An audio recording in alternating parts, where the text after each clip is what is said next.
Robservations with Robert, Meyer, Burnett.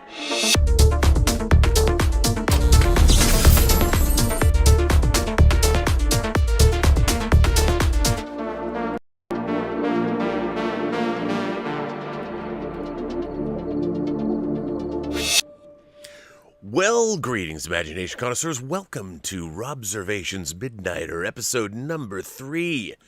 I am your host, Robert Meyer Burnett, and this is a little different than regular Robservations. This is the Midnighter, and this is the show that's mostly about you. It's the sort of late-night talk show version of Robservations, and it is, of course, about you, the Post-Geek Singularity, you members, imagination connoisseurs all, of this great community of ours.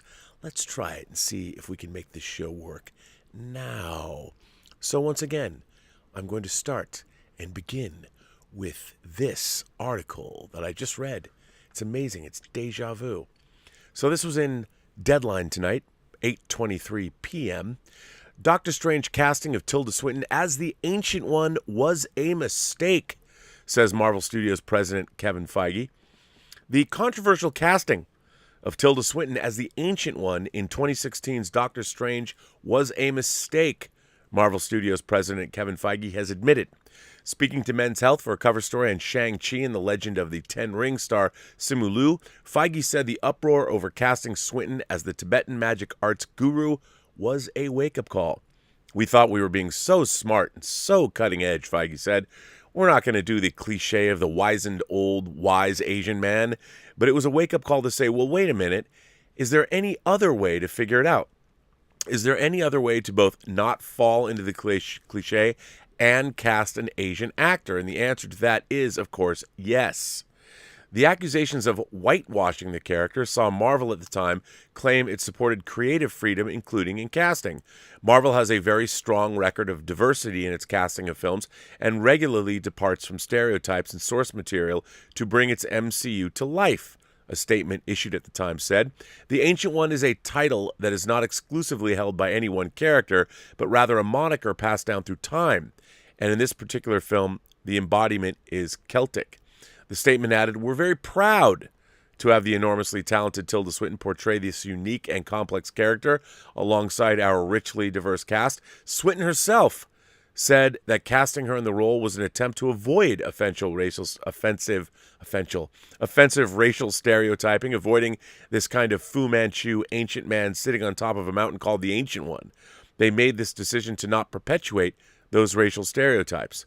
A sequel to the 2016 film Doctor Strange in the Multiverse of Madness is currently scheduled for March 25th, 2022. Benedict Cumberbatch returns as Doctor Strange, with Rachel McAdams back as Christine Palmer, a surgeon and Strange's love interest. So we're back where we started from. Can you feel the deja vu tonight? Well, anyway, so we're back to the subject at hand. Now, I always think like, okay, well, was that such a bad thing? I mean, Tilda Swinton is a great actress. I thought it was an interesting way to go with the Ancient One. But, and I understand in Shang-Chi, for instance, originally Shang-Chi's father was Fu Manchu. See, in the 70s, Marvel went and licensed a lot of other properties. They licensed Conan the Barbarian. They licensed Fu Manchu. They licensed 2001: A Space Odyssey in the late 70s, 77, 78. Jack Kirby came on board and did 9 issues of an adaptation of 2001 that later introduced the character of Machine Man. So they were licensing these other properties, and when they were incorporating characters into the Marvel Cinematic Universe, eventually those things ran out. So, like, there was a What If comic, What If Conan the Barbarian was in the 20th century? And there's a great Bill Sienkiewicz cover where Conan's holding up a gun. And obviously they had a real problem with their own Marvel continuity because they couldn't, once the options lapsed, so they had to retcon Shang-Chi's his origin. So he's no longer the son of Fu Manchu. And obviously Tony Leung is playing, I guess, the original Mandarin in Shang-Chi and the Legend of the Ten Rings.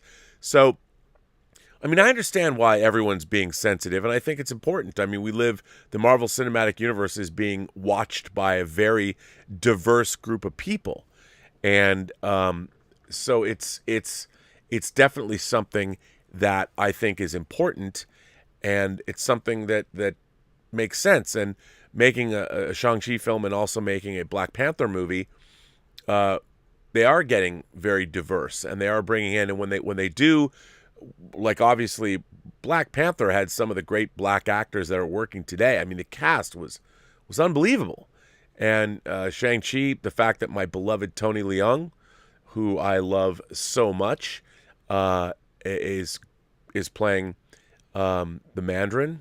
We've thought that before. We shall find out. But yeah. So, yeah, an Explosive Werewolf says that Conan the Barbarian is, in fact, back in the Marvel Universe. Yeah, but again, they probably licensed him and brought him back, which is pretty great. Now, so, as you all know, this show is like a late-night talk show.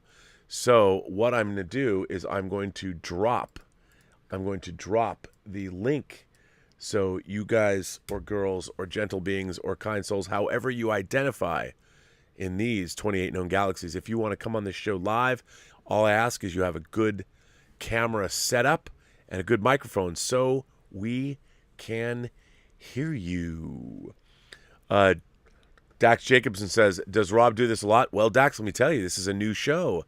It's a late night show, and it's a show that focuses on you imagination connoisseurs, you members of this, the Post-Geek Singularity community, and you can come on this show. Just come on using that link, and we will discuss. Do you think, was Kevin Feige right? Was Marvel wrong gender swapping the Ancient One? I like the idea that people throughout history have been the Ancient One, and it all depends. People from all different cultures. I think that's a fine idea. I really like that idea.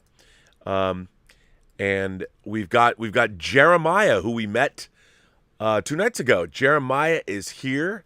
I'm going to put Jeremiah in the chat, and I'm going to put 2 people in the chat at one time. Hopefully, if somebody else jumps in, I'll have 2 people. But for now, I'm going to add Jeremiah to the chat. Jeremiah is in Houston, Texas, all the way down. And don't mess with Texas. So let me put Jeremiah in. And Jeremiah is an imagination connoisseur par excellence. And I knew I liked Jeremiah when I saw a book of Pauline Kael's reviews on his shelf. I'm like, all right, he's one of us. And I was very impressed by that. So, ladies and gentlemen, boys and girls, kind souls, gentle beings, please welcome all the way from Houston, Texas, Jeremiah, jumping in to Robservations Midnighter. How are you, Jeremiah? How are things? Hey, I'm doing very well now. It feels good to be remembered. Oh yeah, well, I can't remember. I forget, but you were memorable. We had a good conversation, and it's good to have you back. So, what do you think? Was it wrong for Kevin Feige not to cast an Asian actor in the role of the Ancient One and instead go for someone like Tilda Swinton? Was that wrong? What do you think? You're a big Marvel fan. Hey, yeah, I thought it was really innocent. If you had just asked me maybe, an hour or 2 ago, I would have said, they were trying to remix things and I would have took what Kevin Feige said on his face. But I actually watched the video from, I want to say, The Quartering a little while ago. Right. And he brought up the point that the Ancient One is Tibetan, and that's a hot button no-no. And then trying to find an Asian actor from somewhere else that isn't Tibet to play Tibetan also would be a no-go. Mm-hmm. So it was more of a political issue than an innovative, radical choice to bring on Tilda Swinton, who I think is a great actress, but was kind of not really the issue there. Well, I think that's interesting. I didn't consider that. I hadn't either. But I do think also when you're casting roles in movies, it's a reality of the economics of filmmaking that you have to get people in the roles that will bring in people. People want to see movie stars in roles, so they want to see people. I don't think Tilda Swinton bring anybody to any movie though. Although I love Tilda Swinton, she's a great actress. I don't, what's the last time she was in a superhero movie like Constantine? Well, yeah, I mean that's interesting, but I do think she's a great actress. She's an Academy Award-winning actress, and there's a certain I think there was a certain prestige. Like once you have Benedict Cumberbatch, you have to put somebody, and he's a great actor. You have to put somebody opposite him that has a certain amount of weight or gravitas. And, that's true. I think that that I think it was all. I think it's all part of the same thing. We have another person. I've never actually had two people on like this. We've got Sonny Dominguez. Sonny, can you hear me? I don't know if Sonny can hear me. I'll wait, but we'll continue. Sonny, I don't know if Sonny can hear me. Sonny, if you can hear me, he'll know. But I can hear Sonny. Well, anyway, so Jeremiah, the Tibetan thing, the quartering. That's. Oh yeah, we can hear you now. You're good. I'm going to put you in the show. Are you ready to join us? Yes. Yes, I can. But can you hear me? You can't hear me? No, you can't hear me. That's odd. Oh, you can. Can you hear me now? You can hear me now? I'm going to put you in the show. I can hear you, though. I'm going to put you in. And, yep, I'm going to put you in the show. You're going in the show. So this is Sonny Dominguez. Sonny Dominguez, yeah, you're getting a delay. You're hearing the actual broadcast. You're not hearing me through. You're not hearing me. So if you can turn down the broadcast, is that the only way you can hear me? Well, we'll see if this works. We'll see if this works, Sonny. We'll bring you in. So I'm adding Sonny to the show. Sonny, you should be able to hear us. So please welcome Sonny Dominguez to the show. We now have Jeremiah and Sonny. So Sonny, is there any way? Let me see what I can do here. Yeah, if you can turn off. I might need to come back. Oh, okay. Well, because what? Well, so I'm adding Sonny to the show. Sonny, you should be able to hear us. I'll tell you what we need to be able to do, Sonny, is either if you can wear headphones so we're not hearing me coming through, and so you should be able to hear us live because you're listening to it on a delay. I don't know why you can't hear me. So anyway, I'm gonna have to clock out because wait, is that better? I can't hear you, so let me see what I can do. All right, well, we can hear you. Well, there he goes. But anyway, we'll bring it back later. Let's see who else we got. We'll see. We've got Donnie from Canada. Donnie Fresh Cakes tonight. I'll bring Donnie Fresh Cakes. He's always got a different name every time we have him come on. And we'll ask Donnie the same question, and then we'll get this conversation started. So, Jeremiah, thanks for bearing with me. I appreciate it. No problem. And we're going to get, I'm doing this on the fly. So, Donnie, if you have been listening, we're having a conversation about whether or not Tilda Swinton should have been cast as the Ancient One.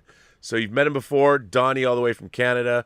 Donnie, welcome to the program. This is Jeremiah. Can you hear me? Hey. Oh, you can hear us. Okay, we're good. Although now I just lost you. You were talking, I heard you say, hey, and now we lost your voice. Yep, look at that. We can't hear you. I don't know why. Yep. Threesomes are harder to pull off than they are. The threesomes are tough. I don't know what's going on. Try calling back in. I don't know what's going on. Yeah. So Jeremiah, back to our conversation. So okay. So the idea of Tilda Swinton, and like I was pointing out that the idea that maybe the idea of Tibet interests me. That I think that's a point that I hadn't considered, and I think that's absolutely valid, and it could be. And could I make two quick points and get your thoughts on them? Yeah, of course. One, why didn't they just go completely out of the box and bring in someone like Tamora Morrison who did Boba Fett? So now we're not even playing into either side of that conflict. That is a very good question. And and then second, if we want to get sanctimonious and get woke, just as a whole, as an entertainment industry, and then in specific as comic book companies, instead of doing like a Black Superman, why not work on some kind of a new ownership plan with the Siegel and Schuster estates? Let's do something meaningful there. Or if Marvel wants to show, hey, we care about people, we're good natured, renounce the Uyghur enslavement camps. Or hey, pay Bill Mantlo so he doesn't have to live in a vegetative state, out in the little back ends of, like there are more pressing ways to show that we actually care and want to do something to help those that have helped us without making it some kind of a broad, clumsy political statement. You know what? I couldn't agree with you more. I mean, I think that's a really astute. For those of you who don't know, Bill Mantlo is a very famous Marvel creator of Rocket Raccoon. I mean, he is an amazing artist, and Mantlo, he did a lot of ROM Space Knight, and the Dire Wraiths and all that. I mean, I loved ROM. I thought that was great. And he has a GoFundMe. Why if I'm sure Rocket Raccoon has brought in billions of dollars at this point just in licensing. Right. And there's precedent for it because, when DC learned that I believe it was Siegel was blind and living in a little apartment, they gave him a stipend for the rest of his life. Right. Because the Superman movies were coming out and it was bad PR to have him sitting there looking crazy. So I believe that, you should be making those kinds of quantitative changes. Things I'm sorry, go ahead. No, I completely agree with you. And what's really interesting is especially with these comic book films, the level of comic books, even at their zenith. I remember when like X-Men 1 came out, it sold like 3 million copies. And back when Jim Lee's X-Men, or which one? Yeah, the Jim Lee X-Men, when they launched the X-Men 1, Jim Lee and Chris Claremont with the 5 covers, and comic books were back in the day. Covers, yeah, and the Image comics when Image was formed, and you had Youngblood, and you had Wildcats, and you had Dark Hawk, and they were selling a lot of money, a lot of comics. McFarlane was selling Spawn millions of copies. Yeah, Alpha Wazoo, and that was like the zenith in terms of how many books were being sold. I mean, those guys, Liefeld was in his early 20s making $1 million a month off. Yeah, of his I saw him books. with Eazy-E, I think. Yeah, he was heavyweight. Yeah, still is really. Yeah, he really is. And it's funny. I just talked to him. We all saw he was at the Fast 9 screening that I was at, and I talked to him afterwards. I might be having him come on to Robservations for the 700th show because we've been on shows together. Squared, yeah, and I think it'd be a lot of fun to do something like that. Just because I really like Rob Liefeld a lot. I mean, he's hilarious. Yeah, he always has great stories. Anytime I see interviews with him. Yeah. Oh, I thought our Cash was on there, then Sonny Dominguez was on there, and it's Donnie was on. Everyone likes the best. People are trying to get in, But so the world has changed, and with comic book movies as now influential in making the amount of money they're making, I think these comic creators, I mean, Marvel's been doing a pretty good job. They credit these creators in the end credits, and people like Jim Starlin was like even in Endgame, and he created Thanos, and he's in the movie. Starlin was salty. Starlin felt away. He's done some interviews where he was kind of frustrated about the way he's been treated. Yeah. Oh, yeah.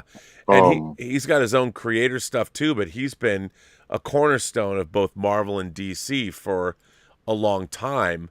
And, when you create a Thanos, a character like that, and then they put him in a movie where it grosses $3 billion, it's really hard to, you sit back and you're like, no, well, wait a minute. Look at all my work that I've done, and I'm not making any cash. And all these guys. Brubaker, same thing. He's felt away. He's done plenty of articles have been written about his Kevin Smith interview from a couple months back. Yeah, I mean, it's funny. I'm trying to get people to come in, but they keep clicking off. I guess there's so many people trying to get in the queue that Yeah, because You're a hot commodity. I know why. You know, it's fun to have people coming on the show. I don't know why. I've just rifled through like 4 people. They keep coming on, then blinking off. And Sonny Dominguez is waiting, but we can't see or hear him. He's in the dark, so I don't know what to do. It doesn't matter. I've been having so many weird technical difficulties tonight. I started the show all rough. over again. So, well, let's see. Don A. Oh, okay. Now I can hear you. Our favorite Canuck. So let me put you into the shot and we'll add you to this conversation. And that'll be, you're the only one that's been stable. I don't know why that is, but just for all the technical difficulties that I've been having tonight, par for the course, you know. We're going into the weekend. Tomorrow's Friday. Why shouldn't I have technical difficulties right now? So I'm... Wait. Say that. Wait, hang on. Let me bring you on the show. So what did you just say? You've never been what? I haven't been called stable in a long time, so thank you. Are you unstable, Donnie? No, it's just it's reassuring to know that I'm stable. Oh, that's good. So, Donnie, this is Jeremiah. Donnie, you are in Canada. Yes. And Jeremiah's in Houston. So, So Donnie, are you a comic? Are you an avid comic reader? I'm not gonna tell fibs. My comic books are really limited. I'll probably buy maybe 10 comics a year. All right. But are you a Marvel Cinematic Universe fan? Yes. So DC, Marvel, or any kind of comic, as long as it's done well. Right. Now, but the 20, well, it's soon to be 24, but the 23 movies in the Marvel Cinematic Universe, have you seen them all? Are you a fan of that universe? Honestly, I could let it go. What? How can you say that? Well, no, there's some that are good, but they're all not great, in my opinion.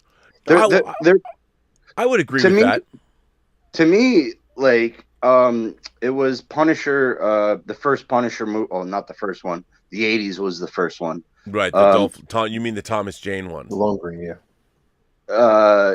2003 or something. Yeah, with John Travolta. Yep. Yes, that was good Marvel comic book. Yeah, that was not part of. Well, what's interesting about that is Kevin Feige. Yeah, and then they got to the MCU. I get it, right?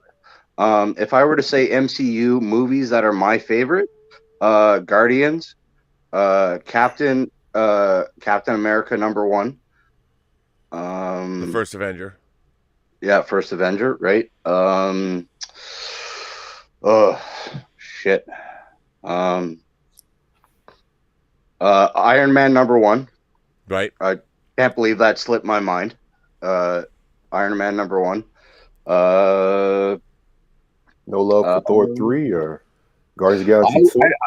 I really didn't. The only Thor one I liked was Ragnarok. Yeah, that's 4 3. Yeah. Oh, sorry, I didn't hear 3. Oh, yeah. You're good. So Jeremiah, Ragnarok is great. Let me ask you, Jeremiah. You know, obviously you have a vast knowledge of comics. How do you feel about the MCU overall, as all the 23 movies? How do you feel about how do they hang together?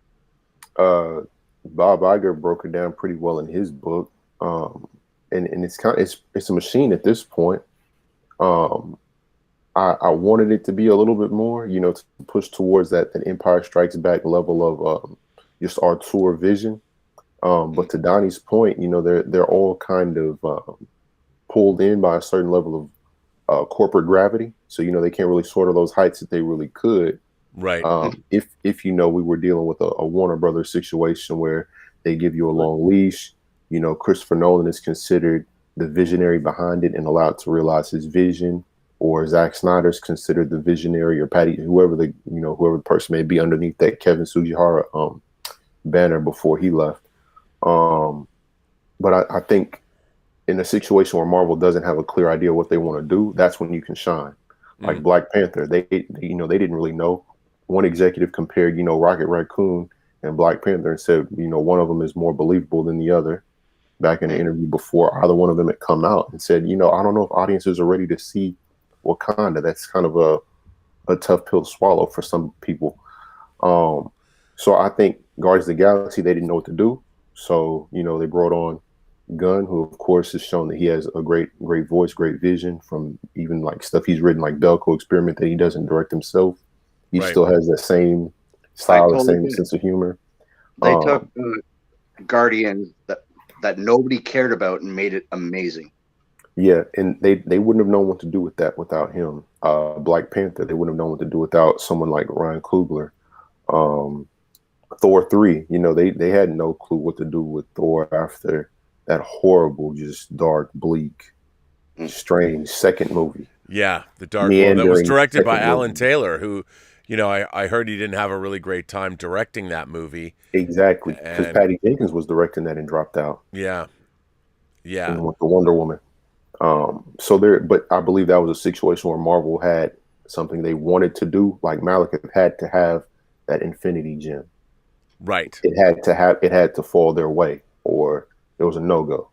So you're stuck in autopilot. I don't know if you guys saw, there was a recent YouTube video that broke down how much of Marvel films are all made in previs before directors even hired. Oh yeah, no, a lot. Yeah, absolutely. So you're dealing with a movie that already has action beats, dealing with a movie that already has certain characters that have to be introduced and then brought to some certain conclusion to set up, the next person in the relay race. So not everybody's equipped to do that and make it look easy. It's like a painter. It's like, here's your canvas. There's already work done. All right, finish it. It's like, it's even more than that. It's paint by numbers. They're telling you exactly where to go. You can add your own shading. You can add your own color. Brightness of color. But as far as where you land, you have to hit certain notes. Like singing karaoke, the words are going to come up. You don't get to write your own song and, enchant the crowd. They'll hire you for the concert, but you have to read, their lyrics. I think there's room to really do good work, but overall, we're looking at five great movies. None of them are classics of cinema like a Godfather 2. No. Well, I don't even know if they could ever. It's funny. I go back and I look at Iron Man 1, and what I find always interesting about the first Iron Man. One. Yeah, it's an intimate story about a man. It's really Tony Stark's revelation that what he's been doing his whole life is not good. He realizes that his legacy in Stark Industries and all the money he's made, and as smart as he is, he's building bombs that are killing people. But again, it's the best Marvel movie. Oh, I'm sorry. No, and I just find that when you go back and you look at it, the struggle in that film is mostly with himself, and then the external battle is with his mentor, Obadiah Stane, and it's really at the end when they're fighting for the soul of this company, and you go from that to Thanos snapping away half the universe, and you look at Infinity War and Endgame, and it's so interesting to watch what's happened, in terms of it started out as this almost a one-off. If Iron Man hadn't have worked, I mean, it turned out it worked and made $500 million, but the great thing about Iron Man is it's a legitimately good movie, whether it's part of the MCU or not, because But again, I don't think they had any idea what they were doing there. Exactly. Like if there was a crystal ball, looking to the future, watching Iron Man 1, without that crystal ball, you would have no fucking idea what the future was and what they did. You didn't think they were going to do stuff like this, and extra characters, story characters, how they tie in with Captain America, Thor, and then it all ties into Avengers and all this shit, and you get it together. You just thought you were going to get Iron Man. That was it. Iron Man was always going to be its own house. It was never meant to be a brick or a foundation for something bigger. Well, I think they did have plans. They just didn't know if it was going to work. It had to work on its own. Yeah, it had to work on its own, and they had to make you believe. And what's really interesting is Avengers came out 9 years ago, the first Avengers. So we forget that you were building up from 2008 to 2012 when Avengers came out. And it's pretty interesting that now, From the time Iron Man 1 came out to the time the first Avenger movie came out, it was 4 years, which isn't a whole lot of time, but they made it all work. And now we're 9 years after that. We're twice as far away from the first Avengers movie as Avengers was to Iron Man. And it seems pretty astonishing that now you have 23 movies with an average box office gross of $1 billion each. And that the Marvel Cinematic Universe started out as an experiment or something that Marvel moved out on their own. Because Kevin Feige, I've often said on the show, worked on 13 Marvel movies before the MCU. Yeah, he was working with Avi Arad, correct? Absolutely. He was working for Avi Arad and all that. And everything that from the X-Men movies to the Spider-Man movies to Ghost Rider and Daredevil and all of the movies that were coming out in that period of time, Feige sort of got to see what worked and what didn't work. And I wonder though, like you brought up a good point, Jeremiah, that would we ever see a Marvel Cinematic Universe movie that was akin to something like Godfather and Godfather 2? Or even Empire Strikes Back, I'll lower it down. Maybe not, transcendent like that. I just wonder though, because they do look back at their comic books for inspiration. And in the comics, has there ever been a story that's as epic as Godfather or Godfather 2 or The Empire Strikes Back? I'll say Logan. Logan was like the well, that's not a Kevin Feige. Yeah, that's not a Kevin. It was a good movie. No, I know. It's not Feige, but like that was good Marvel, present Marvel, and that's the way they should be doing it. But I know they can't because it's under Disney. I guess technically now it is since they bought Fox. Yeah, right. But that's the way comic movies should be done. Something like that. Just not this popcorn shit. But Mangold was given more reign. Yeah, he was. He was given, and he could work with his R rating, which he earned. I was about to say he was allowed to make an R-rated movie. Yeah, I mean that's the thing. I mean you're still making with the Marvel Cinematic Universe. The mandate is making a family entertainment. But it's quadrant. Yeah, it's a 4-quadrant film, and so how do you have an opportunity to make something that could be like Godfather 1 and 2 within that paradigm? And my whole thing is like, look, I think back to certain storylines within the Marvel comics universe. I mean, there's very few. Look, there's great stories. We have room for it. I think so, but I mean, if they're going to look back into their Marvel is weaker than DC on the page. Yes, but let me ask you this: Marvel is weaker than DC. But can you think of any storyline, like because they're always looking back into their comic history? Is there a storyline that you could think of right now that you could think they would adapt that could have the kind of weight and gravitas of a Godfather 1 or 2? Daredevil Born Again. Yeah, that's not bad. I mean, it's funny. I love that. I love the first issue, the Apocalypse Now cover. I love the end of that first issue when Matt Murdock's tenement collapses. And he finds his Daredevil uniform and he says, "I knew it was you, Kingpin. You shouldn't have signed it." Like that was signature was. Yeah, Frank Miller, man, his writing is amazing. Oh, it was great. Yeah, that was great. And there are two big things there that you can touch on that can be transcendent or sublime, and I would say it's that military industrial critique in Nuke, and then we also have a little bit of opioid misuse too with Nuke. Yep. And then you also have the religious imagery too. That is true. I mean, there's a lot going on there. They touched on some of that in Mark Steven Johnson's Daredevil movie, but it was not. When a movie opens with a CG rat in the gutter, I'm like, eh. Hey, Colin Farrell was great. I will not ever let anyone besmirch the legacy of Daredevil. I like the movie. I like the movie, especially the director's cut, but I don't love it. Wait, are we talking about Ben Affleck's Daredevil? Yeah, Ben Affleck's Daredevil. I love that, man. It was great. Yeah, especially the longer version, the director's cut. I think back in that day, Fantastic Four was garbage. Sam Raimi's Spider-Man was good. Some of them were hit and miss, but Daredevil, it kind of still owns up. Well, I do. I mean, I like it, but they drew a lot from that Born Again storyline, and it was sort of a mishmash and amalgamation of different storylines. And really wish that they had gone on the streets of New York and filmed more, as opposed to, there's a lot of CG in that movie, a lot of studio work, a lot of it didn't feel as real as it probably could have.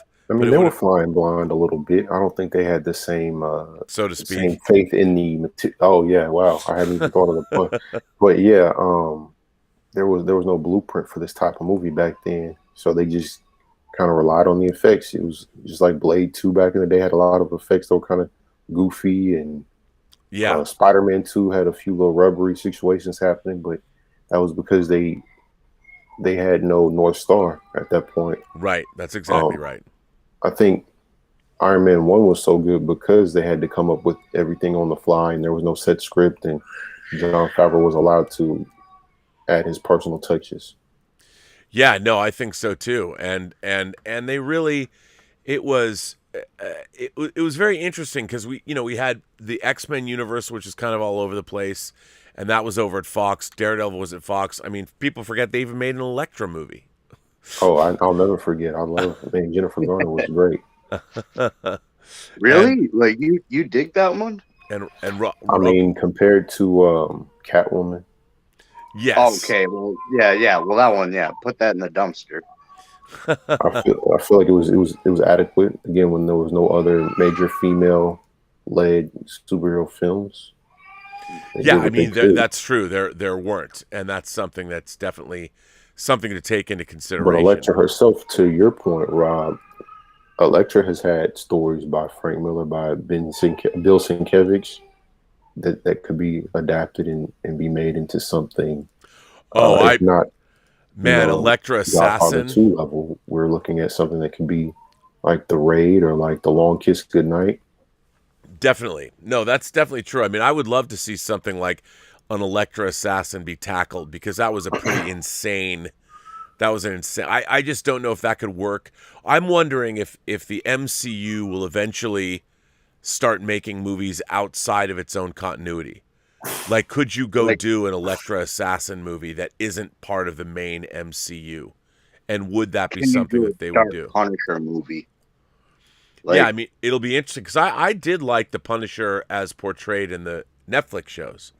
I thought that was... Rob, I heard this, like, since Disney bought Fox, when Disney is going to make those R-rated movies, it's going to be under a Fox Searchlight image, right? I've heard that too, that they were going to do it. They were going to do it under the like if they made Deadpool 3.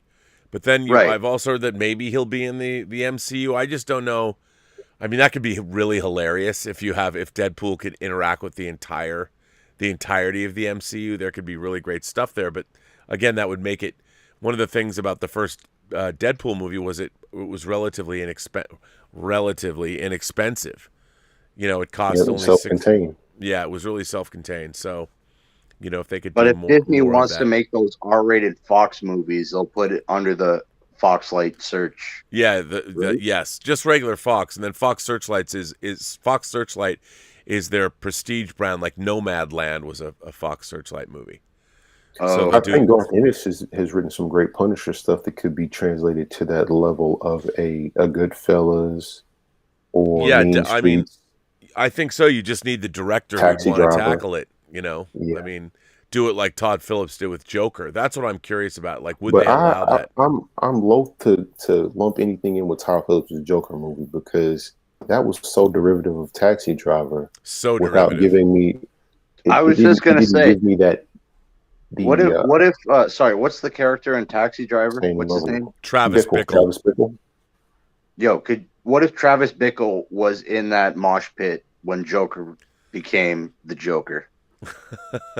I feel what I mean? They were trying to say that to some level. I feel they wanted to make people draw that parallel, but it was biting the style of Taxi Driver without giving us any of those profoundly strange, uncomfortable moments like Bickle taking a girl to a porno movie, that the mirror scene of him talking in the mirror to himself, shaving his head. Like, we never got to see the progression of madness in Joker. I feel like it was all taken for granted, riding off the brand. And we were supposed to know where it was going. And it, it looked great. The music, the soundtrack was great, but it could not have stood on its own. if someone had given Todd Phillips that same movie without ever having known who Martin Scorsese was or ever seen anything from him, it wouldn't have happened. It wouldn't have made any sense. If we had never seen anything from Martin Scorsese, we wouldn't be able to fill in those blanks of what it should have been to then complete that circle. Yeah, correct me if I'm wrong, but Martin Scorsese was involved in the early beginnings of the Joker movie, and then he was. Yeah, because it was supposed to be him and Leonardo DiCaprio, and they both walked. Yeah, they took off. That's okay. But you're right. Well, listen, gents, this has been a good conversation. I love this. So I want to thank you both for being here. I'm going to bring somebody else on, but I really like this. Jeremiah, it's great to see you again. And can I show you my collection real quick? Oh yeah, sure. Why not? Yeah. Okay. Hang on. One sec. Keep it going. What is it a collection of, though? Hey, we can get back to that Aquaman talk now. In the meantime. Yes. Well, I know you and I both seem to. I really loved Aquaman. Hey, I have to give Zack Snyder his credit. I'm not a big Zack Snyder fan, but he cast a great Aquaman. I think so too. He did very well. So I will give him his flowers there. And I will give DC the credit of giving it to James Wan and leaving him alone. Yeah, absolutely. That was a great decision. Okay. Can I reverse the camera? Well, nope, that's turning off the camera. Yeah, I mean, only you could tell us if you could reverse the camera. I can't reverse your camera. I have to flip the phone. All right. Okay. Yeah, that would be a little bit of a Edward Snowden situation. Oh, hey, look at this. You got is that the Batman Armory? Yes. Yes, it is. That's the Hot Toys Batman Armory. And and as a matter of fact, I have that as well. Look at that. And I put the Adam West shark spray. Yeah. Scooch it over a little bit more. Try and keep the images centered so we can see them. I'm really trying. You know what? Actually, hang on. Let me open this up. So these are, Donnie, this is only your Hot Toys collection? I got some shit up there. Oh, nice. All right. You got some pops. Yeah, nice. Here, wait. And we got the Heath Ledger Joker. Nice. That's a great figure. But we're try and keep the camera centered. I know it's tough, but we're missing the faces. And then you've got are those IKEA Detofs that you've put LEDs in? Yes. Nice. That's nice. And then and you've got the Michael Keaton. That Jack Nicholson Joker figure is one of my favorite Hot Toys. I love that figure. I think it's Hot Toys like top 5 best figure of all time. This facial sculpt on that figure is amazing. And then top notch. And then is that the Michael Keaton from Batman, or is that 92. that's Batman? That's the Batman Returns Batman. Yeah. Right. You can tell because and then you've got Christopher. The shoes are different, right? Yeah, and then so is the face. I mean the chest plate. So there's the Adam. I've got those. You got the Christopher Reeve. Super. It's funny because I've got my actually within arm's length. I've got my Christopher Reeve figure right here. Nice. So we've got the same Hot Toys in different countries. Wait. Do you got this, Grail? I have the Guardians of the Galaxy 2 Stan Lee in the astronaut suit. But that is a great Stan Lee. Yeah, perfect. And then just try to wrap it up here. Yeah, that's the first Hulk. And then Star Spangled Cap, and then Sneaky Retro Mark 15. Right, that's cool. Nice. And then my Guardian. Nice. Oh, you have Drax. Yeah. Oh man, I don't have Drax, man. What? You don't got Drax? I'm jelly, dude. I'm jelly. I don't have Drax. I've got Groot and Rocket, but I don't have Drax. Damn. All right, and then this is my last D-Toffel. And then that's the original Terminator. I have that figure. I love that figure. This is my favorite square in all of my D-Toffs. You got Ripley. Is that the big chap behind Ripley, or is that an alien warrior? Warrior. Yeah, it's a warrior. That Ripley figure is great. And then I love that figure. There's Jinx. Oh or yeah, Jonesy. Jonesy. Yeah, Jones, and Jones is out of the box. And Right, your and then there's Predators. a little crawler, and then my Predators. Yeah. Wait, am I doing this right? Fuck. Yeah. No, It's we really can see. something. We can see. Yeah, and then Nice. Montana.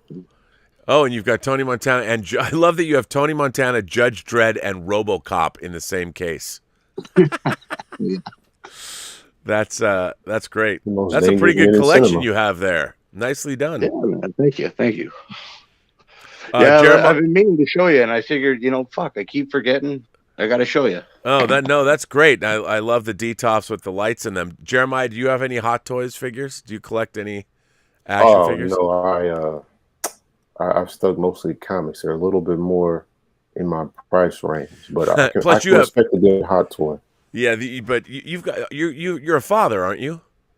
Yes, sir. Father of two. Mm-hmm. Yeah, so you can't be spending money on Hot Toys. You got to spend money on the kids. I mean, even before, I was never really.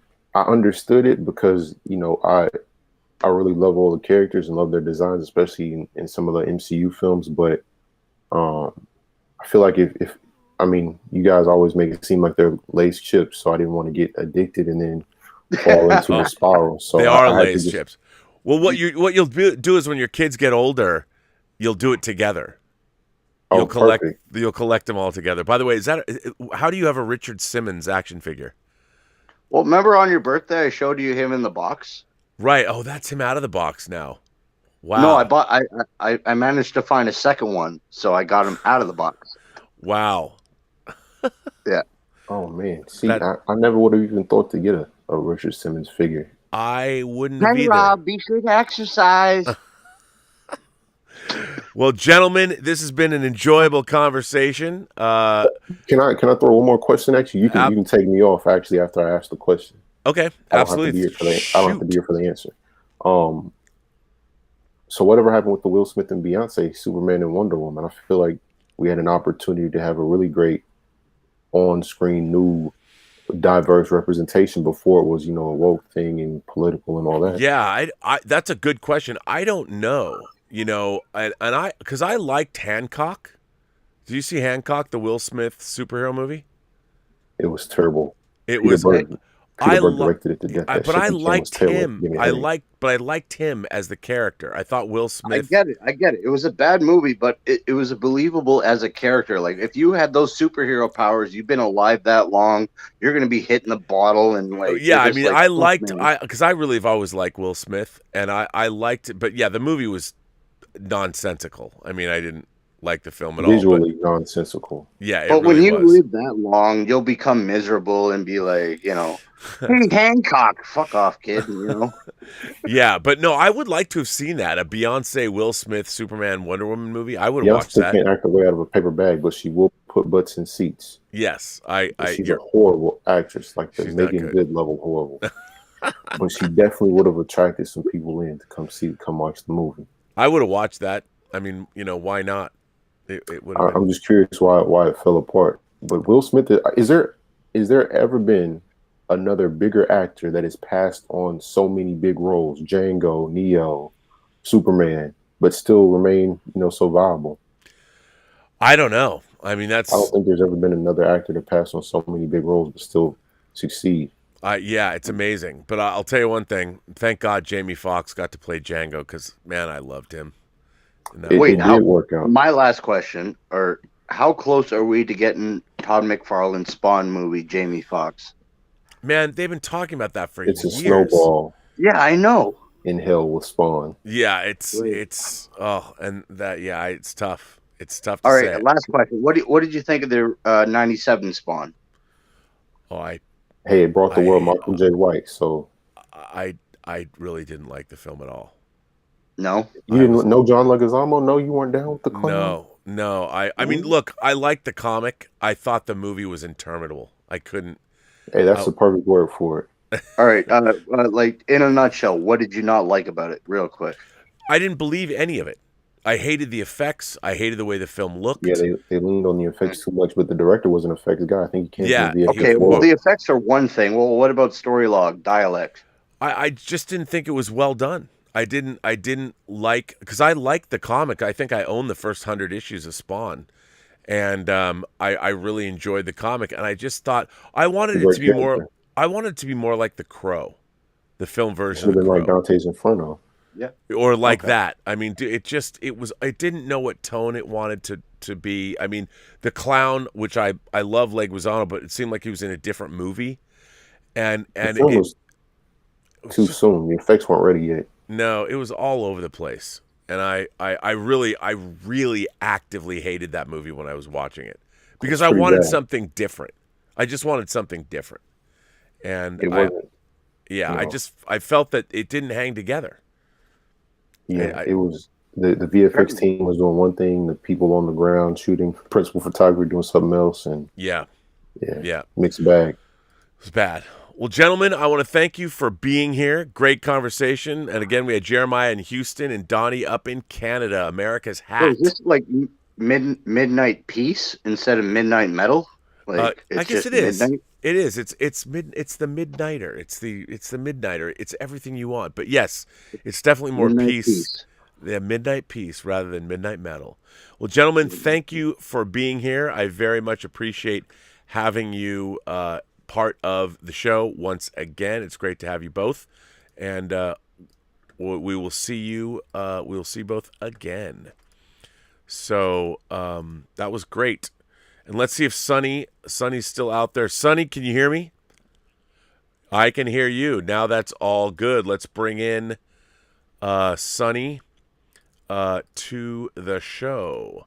So I'm glad to have you here, Sonny. Now it's you sound good. You sound 5x5. You're in the pike. It's all good, or in the pipe, I should say. So I'll bring you on, Sonny.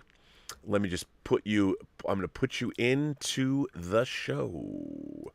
Now, before I even ask you a question, because I want people to see you as I adjust on the fly.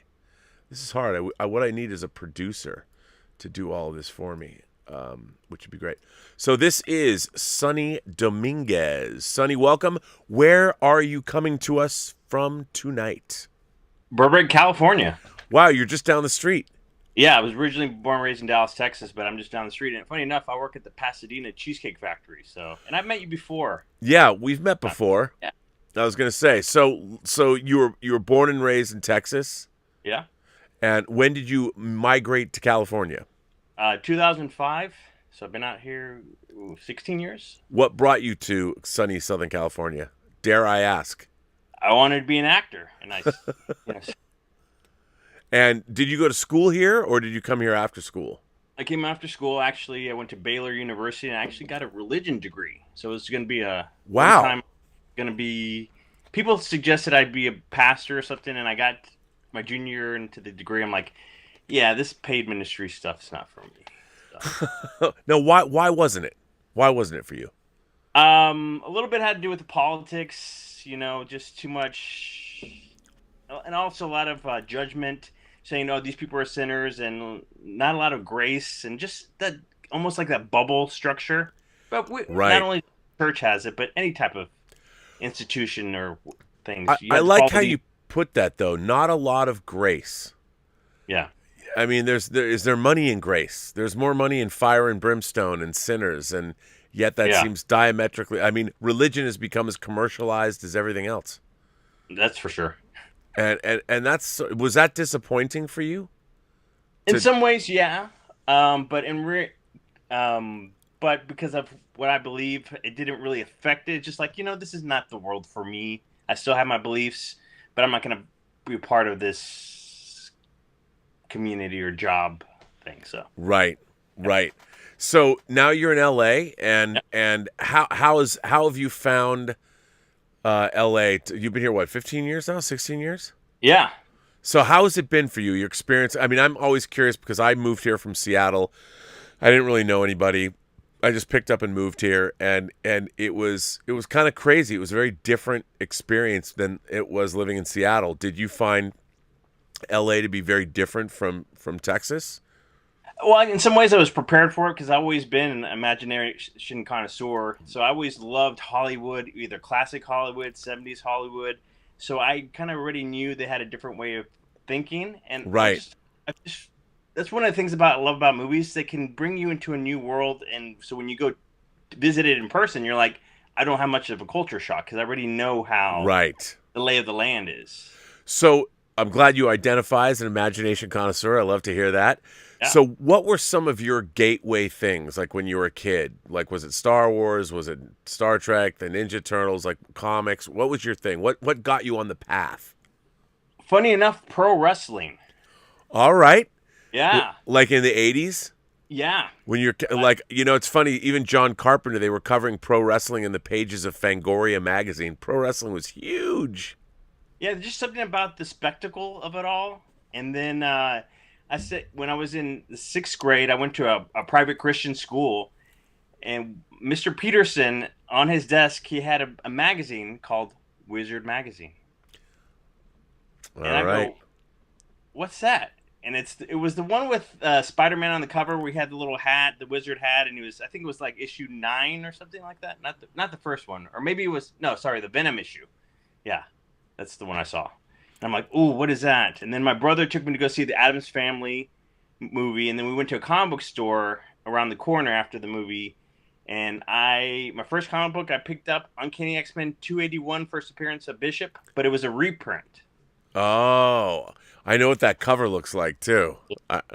I loved Bishop, time-traveling Bishop, and Trevor Fitzroy with the green hair and that whole era. I love that era of X-Men. I mean, a lot. It was, that was good stuff. Gambit was introduced in 266, and Bishop you said 281. It was 281. I believe so. Yeah. Yeah. So I mean, that was a fun era of X-Men. I like that era of X-Men. So were you already a comic fan? Were you already reading X-Men? No, that was like the first real issue I picked up. I mean, I picked up a long time ago when I was in kindergarten or in 1st grade. Yeah. At a carnival, they had a Batman Detective Comics issue where it was like the mannequin, or this woman who was kind of like a half mannequin who would wear not people's skins, but like a fake skin, and then it got burned off, and she's like in a mannequin thing. Right. Yeah, but that Uncanny X-Men is the one that got me on the path, and then I got it really into the Punisher, and then Spider-Man, and then later in life Superman. So sure. And I'm also and I've written you before, Hong Kong action movies. Also, I'm a big fan of them. And Chow Yun-fat. Oh yeah. Yeah. Oh man. Yeah, me too. I love Chow Yun-fat, and I love Tony Leung, and I love Hard Boiled. John Woo's Hard Boiled is one of my favorite movies. Yeah. I can't get enough of that. I can't wait to see Tony Leung as the Mandarin in Shang-Chi. But yeah, I love Hong Kong action movies too. I mean, I'm a huge I love anything triad, martial arts, fantasy. I love I love Hong Kong films. And now over the last 10 or 15 years, I've really come to love Korean movies. There's just a lot of great Korean movies that have come out, and I'm a huge fan of those as well.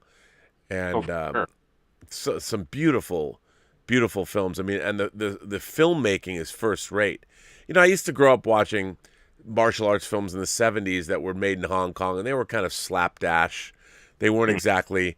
And then there was a real renaissance in the late 80s and into the 90s with directors like Sui Hark and John Woo and Ringo Lam and all these guys, and they were really bringing something new and a lot of accomplishment to the films.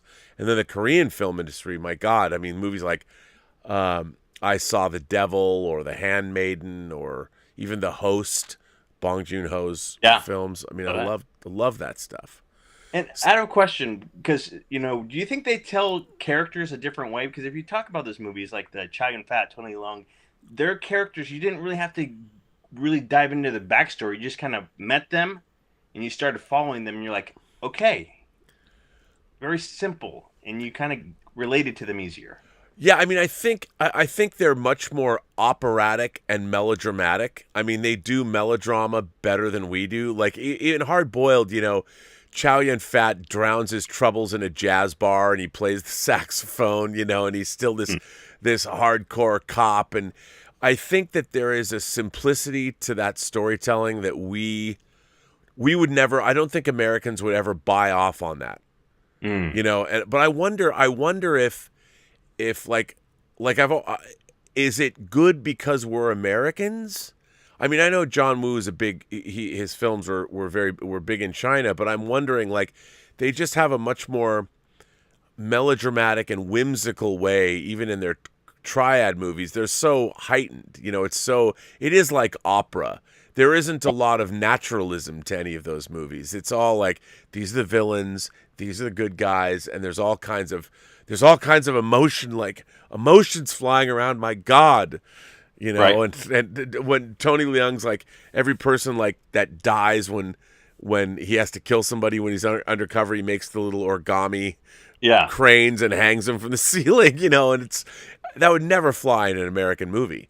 But wouldn't you say Robert Rodriguez did that pretty well in Desperado? Oh yeah, no, he definitely did. But there was he had more of the Western archetype to fall back on, you know. I think, but yeah, that's totally true. And like El Mariachi and Desperado, I love that. You know, it's funny now, people don't talk about El Mariachi as much, but Robert Rodriguez was right in there when people like Tarantino and Steven Soderbergh and Kevin Smith, but Robert Rodriguez, I remember seeing El Mariachi and just being knocked out by the verve of the filmmaking.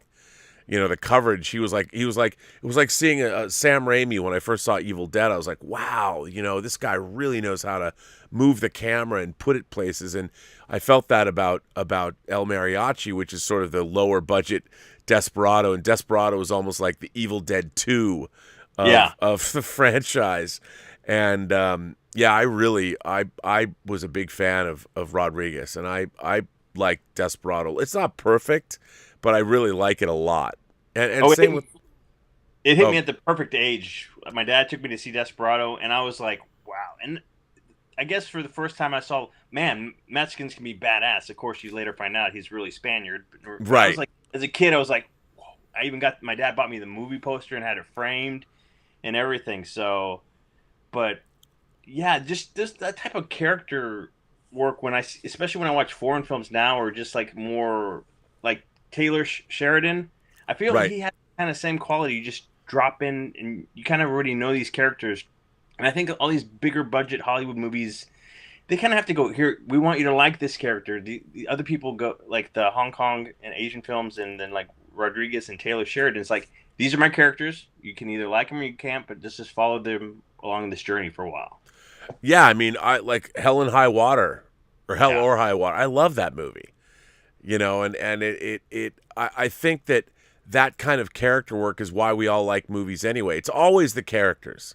Yeah. You know, if the characters are great, we're going to follow them anywhere. And it always has to be. And I feel like, you know, these directors like Rodriguez, like putting you know, what's his face, who's in Desperado. Why am I drawing a blank on his name? Antonio Banderas. Yeah, just the way he looked with the long hair and the idea of making a mariachi a badass. I mean, that in itself is like you said, celebrating Mexican culture. I love the fact that, you know, the mariachi was such and carrying weapons around in his guitar case. I mean, who doesn't love that? Like that, immediately I'm in. I will follow that person anywhere. I'm gonna go with them wherever they choose to go. And those movies are so much fun. I mean, Desperado it's just a great fun movie. Yeah. And I miss that. Like we don't I guess John Wick, you know, we're seeing movies like that, or now Bob Odenkirk's Nobody. I mean, I like those kinds of loner action movie staples that was sort of an evolution of the Western, turning it into a more urban or more modern kind of vigilante movies like Death Wish, Charles Bronson, stuff in the 70s. I mean, and these movies would come out in the theater, you know, and nowadays it would be hard because the studios aren't releasing smaller movies unless you're making a movie through Fox Searchlight, but they're trying to make Oscar bait movies. It's like, would anybody put Desperado out in the theater now? You know, it wasn't a big budget movie. And I wonder, because it was great. Like you said, your dad took you. How much fun was that, seeing that movie in a theater? That movie like kicks ass. Especially scene. I was like, my dad tried to cover my eyes, but he kind of like let me see through his fingers. I'm like, oh yeah, he looks hot. Yeah, yes, indeed. I mean, he'll let you watch all the violence, but sex, can't watch that. But you can kill as many people as you want. Divine justice. But I miss that. I mean, I grew up going to those kinds of movies, and they just, John Wick to me is a beautifully made, but it's just a gussied up version of a B movie. That I would have gone, and they're beautiful. The John Wick movies are beautifully shot, but I kind of want them to be more grungy. Okay. They're almost like too beautiful. But I love them. I mean, I do, especially the first one. I still like the first one the best. My secret desire for the John Wick movies is if they bring back Chow Yun-fat as an assassin. Whether it's they want to say he was from The Killer or one of his other movies, but he needs to be in the fourth one because, I know he had a chance with Tarantino, and Tarantino kind of dogged him for Replacement Killers and The Corruptor, and so I think maybe he had I'm never going to work with that guy again, or never going to work with him. But I think there's a real opportunity for Quentin Tarantino to have worked with Chow Yun-fat and used him to the best of his abilities to really. Yeah, I mean, I feel like we saw that with John Woo. They bring these directors to America, and they don't know what to do with them. Yeah. John Woo's first American movie was Hard Target with Jean-Claude Van Damme, and I remember when it came out, there was a director's cut of that was you could get copies of. People were circulating it around town, and it was much more of a John Woo version of that movie. And I feel that when Universal saw Hard Target, they didn't understand, like, why is there slow motion here? Like, why are there doves flying in the air? And that John Woo made a John Woo movie, but the people that hired him never saw his movies in the first place. They might have watched. They didn't sit down and really watch. And I feel that happens a lot. Like, American decisions are made. Somebody's hot.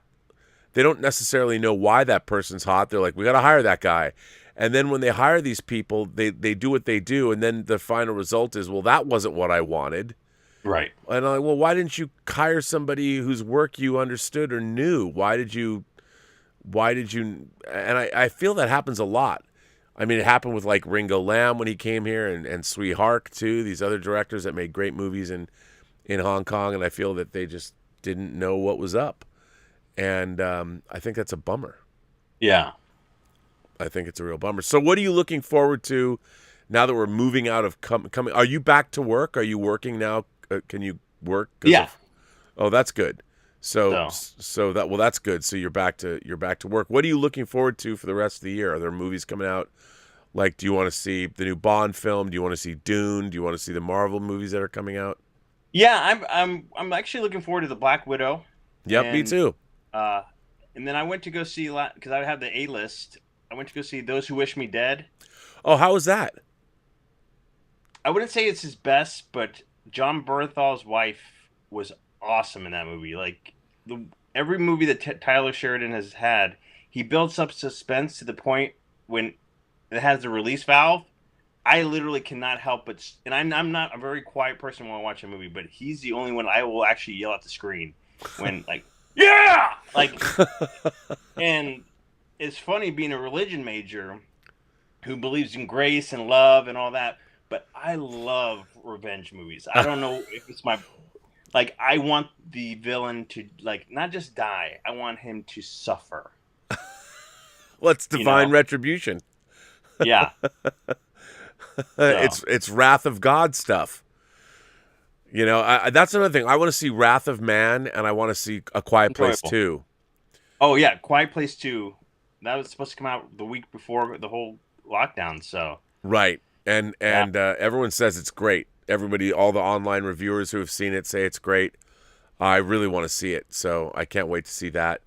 And then Black Widow comes out, July, I think? Yeah, and the more trailers I saw for that, the more I want to watch it. I know, it looks really good. Yeah. It looks really good. I'm excited, and I like the fact that we get to meet a little bit more of her family, and that they're going to Russia or whatever. And apparently, I guess it takes place during, like, after Thanos snapped his fingers. Oh, okay. I think that's what I heard, that it takes place, or part of it does. I'm looking forward to that. I know that Shang-Chi covers that ground too. I read that they deal with the post-Thanos snap world in that, which I find that interesting because I'd love to see more of that. Like, what was that like? You know, what happens when half the planet just disappears in a moment? You know, what happens then? And I'm curious to see what will happen.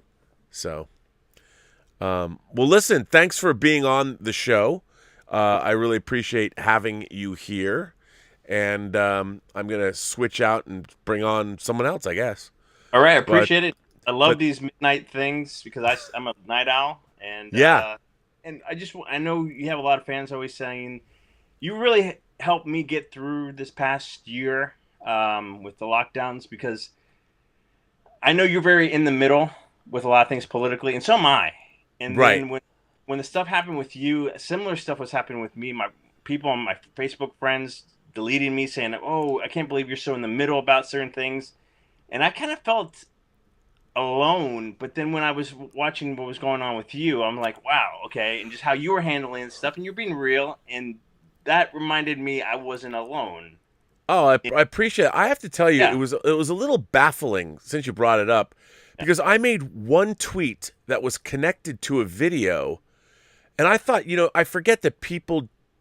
I just assume people get my sensibility, and there was a really disturbing video that was Captain David Dorn, and I was kind of playing off that video. What I was saying, this outrage was real, but the point I was making was that, don't you wish there was a Second Amendment supporter who was there to, because here was a man that was gunned down on the street, and people were taking videos of a dead former police captain who was a father of 5 and a grandfather of 10.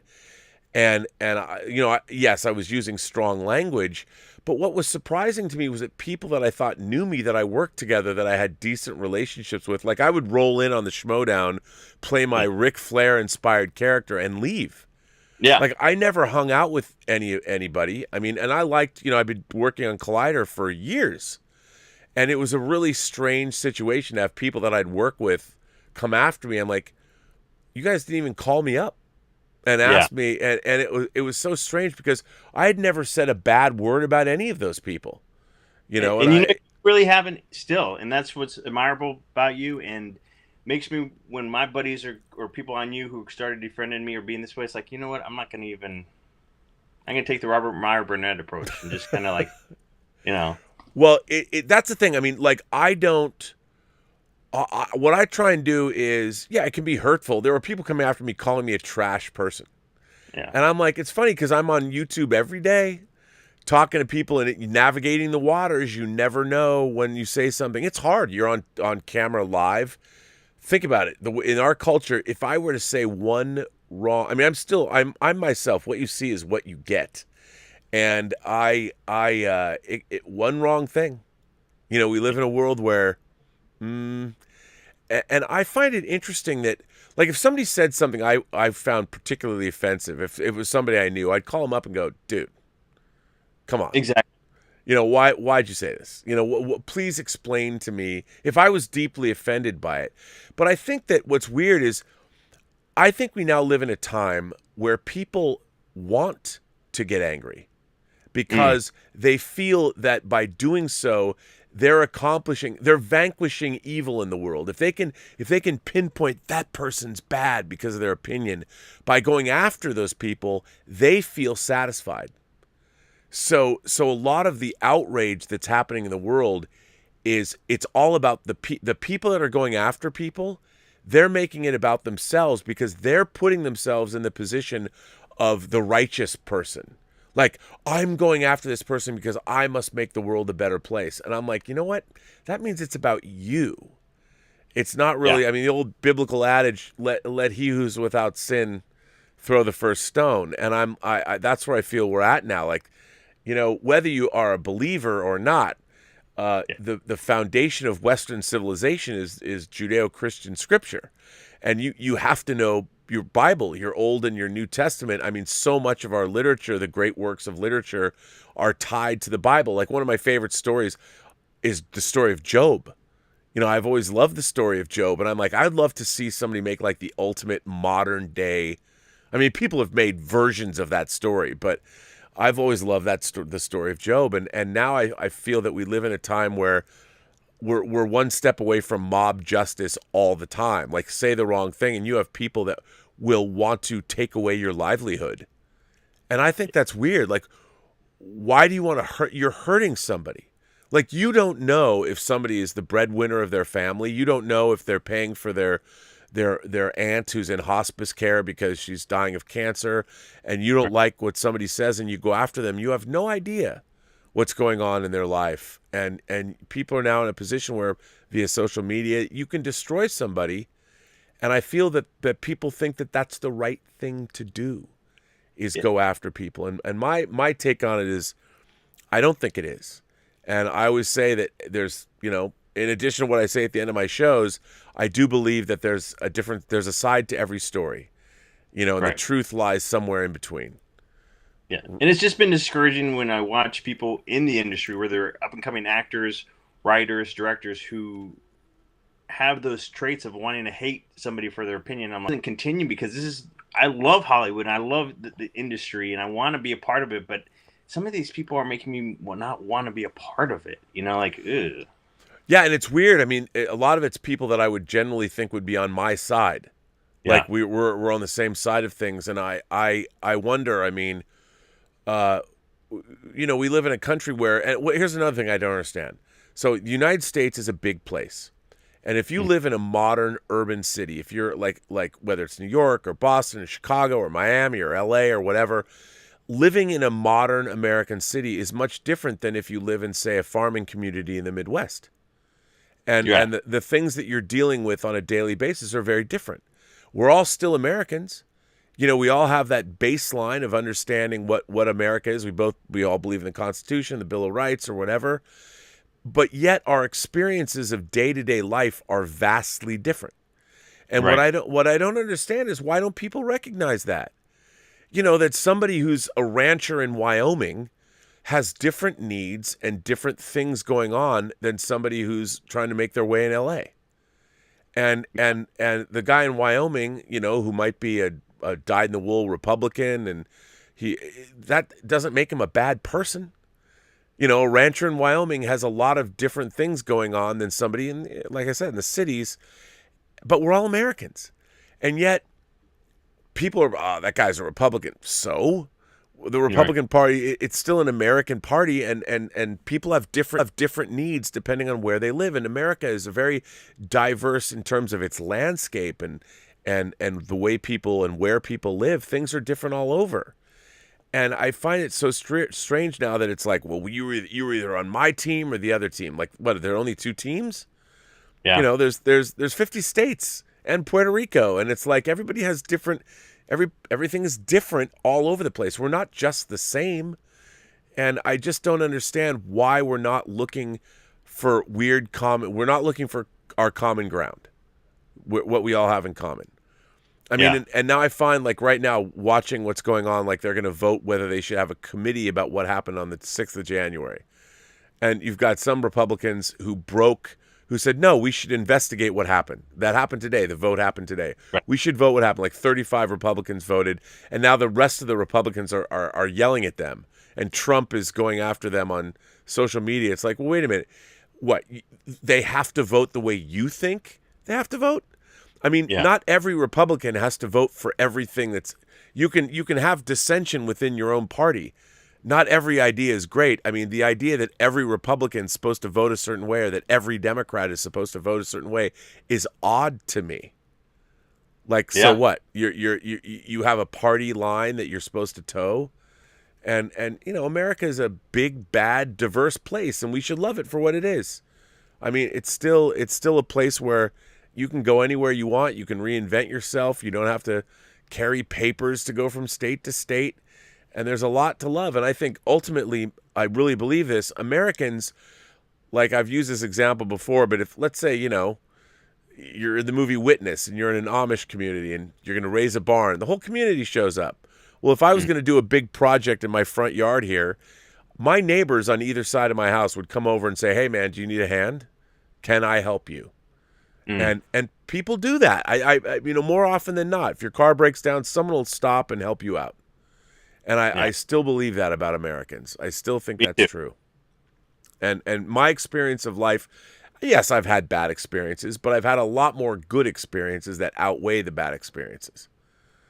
So, I think it's so strange that now we're in a position where people actually want to go after other people. Yeah. And I'm like, why would you want to do that? Like, why? Why would you want to hurt somebody? Why would you hurt yourself? You're polluting your soul when you do those kinds of things. And the chickens will come home to roost. Indeed. So.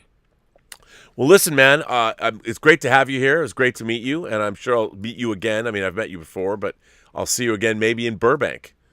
If not in Pasadena, or if not, I'll jump back on here someday. Yeah, it'd be great. And I've been loving these shows, so thank you so much for coming on. This was Sonny Dominguez, everybody, in Burbank, just down the street. The great Burbank. You can go see the Batman statue whenever he wants. Indeed, I do. It's pretty cool. I saw it for the first time. I hadn't seen it until I went and saw Fast 9 the other day. I'm like, wow, that's really cool. It's very impressive. Yeah. It was bigger than I thought. I'm like, wow, this is awesome. So, but it's great to talk to you, man, and come back again. Thanks, I will.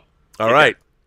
So I got some people are firing in some chats, and let me see. I want to Andrew Christie sends in a tip and says, in an alternate timeline, Kevin Feige is apologizing for racially stereotyping the Ancient One by casting an Asian.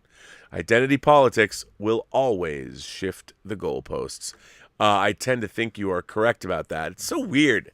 I mean, again, there's this whole attitude like everybody thinks like you're doing something right, you're doing something wrong, you're bad, you're not. It's bizarre. I am not my brother's keeper. So, Darth Plato says China's interest in Tibet predates the rise of communism in China. China's fresh water comes from Tibet. This makes Tibet a grave strategic imperative, so China has no choice but to play hardball over Tibet. Don't know how the Ancient One fits into that, though. Well, the Ancient One would be, if the wisdom of the world is actually in Tibet, I can see how, if somebody like the Ancient One is there, that maybe they wouldn't want that to be the case. I mean, I could see that. It makes sense to me. I mean, I definitely can understand. Natural resources. China's bought up half of Africa. They've got the land rights, the mineral rights to so many countries already. Why Tibet? I mean, Tibet, everyone likes Tibet, don't we? Wasn't Brad Pitt there for 7 years? I mean, what's not to love? Got to protect and the very holy people that live there. So, yeah, I mean, I can definitely see that. But yeah, but I didn't realize that it goes all the way back that far. I didn't know about the fresh water thing. That makes perfect sense. That they get their water from Tibet, the mountains. That makes perfect sense. And that's just another natural resource. And water itself is definitely something that needs to be looked after. I mean, everybody's going to have that issue. So a good point to be made. Let's see. I was going to trying to get Cash here. Nope. Cash disappeared. I don't know why. I've been having this problem, people. People are coming and going in the chat. We'll see if anybody else. And by the way, if anybody else can come in or not, I'm going to keep this. I know we started a little late because of my technical. I've been having all kinds of technical difficulties tonight. I don't know why that is, but I will alleviate them by tomorrow. I've just been doing lots of different kinds of streaming. So, yeah. Anyway, I think ultimately I will probably cut this stream off now and end this show because tomorrow is Midnight Metal, which goes on for like 3 and 4 and 5 hours. And I want to get a little shut-eye because I am tired. So I am going to. I will end this chat now and make this a quick one. I'm sorry it started out it started out a little sketchy tonight. I want to thank you all for being here. I'm going to end tonight's the Midnighter, not Midnight Metal. And tomorrow night I will be back for Midnight Metal, which is a much more raucous show. But hey, I like this show. People are digging this. I think I get a lot of positive feedback about these late night shows, these late night streams. And I want to say thank you for being here. I want to thank the Richard and Bunyan Snipe for being the moderators tonight. Thank you for following me, gents, across the difficulty, the technological divide that I had. So, unfortunately, that was bad. But anyway, I also want to thank everybody for supporting the channel via super chats and tips. I have yet to get letters for this show, and obviously it's a new show. I wouldn't expect letters yet. But if you want to send me a letter, you can at the Burnettwork.net. Also, one of the things I want to start doing is if people want to be on the show, it's a little haphazard. If people want to be on the show, I'm going to try and schedule people. So we have a schedule where I can actually give you a time to come on. And I would love to be able to make a schedule for the show so I can be like, okay, I'm going to bring people on for like 10-minute chunks. And as it develops, rather than make it so haphazard, I'll publish a schedule and I'll be able to tell you beforehand when you should come on. And I think it'll be fun. I can get more people in. We know that we're going to have a specific time and maybe 15 minutes or something. And that way I can schedule you beforehand, and it gives you a chance to make sure everything's working okay. I think that'll be a good idea. And on that note, I would like to say, every person you meet has a story to tell that you have yet to hear. And all you have to do is listen. And remember, I will be back on the John Campea Show tomorrow at 10 a.m. And I will be back on Robservations tomorrow at 2:30. And then tomorrow at midnight, we'll be doing Midnight Metal. And if you want to be a guest on the show tonight, if you want to be... The next episode of The Midnighter is on Monday. It's on, I think that's May 24th.